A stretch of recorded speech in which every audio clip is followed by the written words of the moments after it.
I'm Daniel, and welcome to the Emunah Project.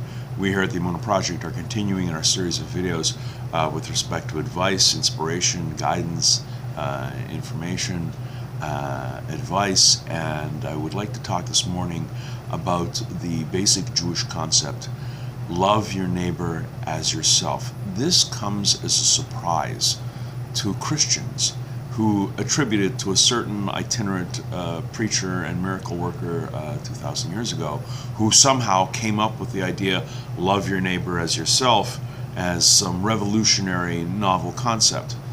He was merely quoting Leviticus chapter 19, verse 18, love your neighbor as yourself. This is a Jewish concept.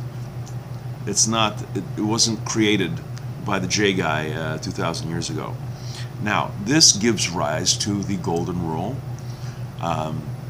which was set down by Hillel in Pirkei Avos, the Ethics of the Father, where a Gentile came to him. He says, "I want to learn the Torah, but I will only do it if you can sum it up while standing on one foot. I don't want this thing to go on for days and days." Immediately, Hillel stands on one foot. Whatever is hateful to you, don't do to somebody else. That's the whole Torah. The rest is commentary. Go learn the commentary.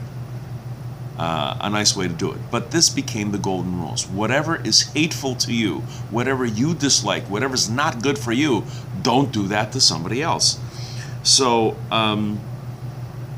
the question usually is, why is it phrased in the negative?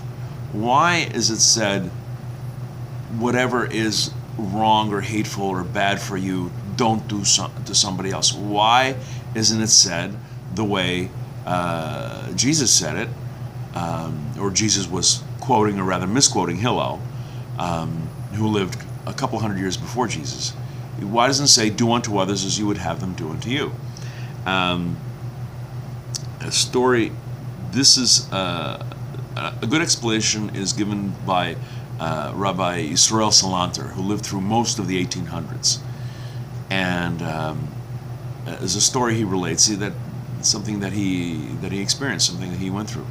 A Maggid, a storyteller, a preacher, an itinerant preacher, came to town, and this is how he made his living. He would, get a couple of dollars for giving a drush, the Dvar Torah, a sermon, for lack of a better word. He comes to the town where Rabbi Yisrael Salanter was, Harav Salanter, and this tiny little shtibel, this little shul, was basically supported by a very wealthy merchant who basically picked up the tab. And this merchant, because it was more or less his shul, on Shabbos afternoon would give a sermon, for lack of a better word, a drush, a Dvar Torah. This itinerant preacher came along. He says, "Listen, could I give the drush? Could I give the Dvar Torah for Shalosh Shudas? This is, and maybe you can, give me something for it after Shabbos." And the wealthy businessman said, "No, I have a Talmud shir. I give a lecture, and that spot's taken." Harav Yisrael Salanter overhears this, goes to the guy, and he says, "Why does Hillel say, in his commentary in Pirkei Avos, why does he say, what is it hateful to you, don't do to somebody else? Why doesn't he say, do unto others as you would have them do unto you?" Let's take the present situation.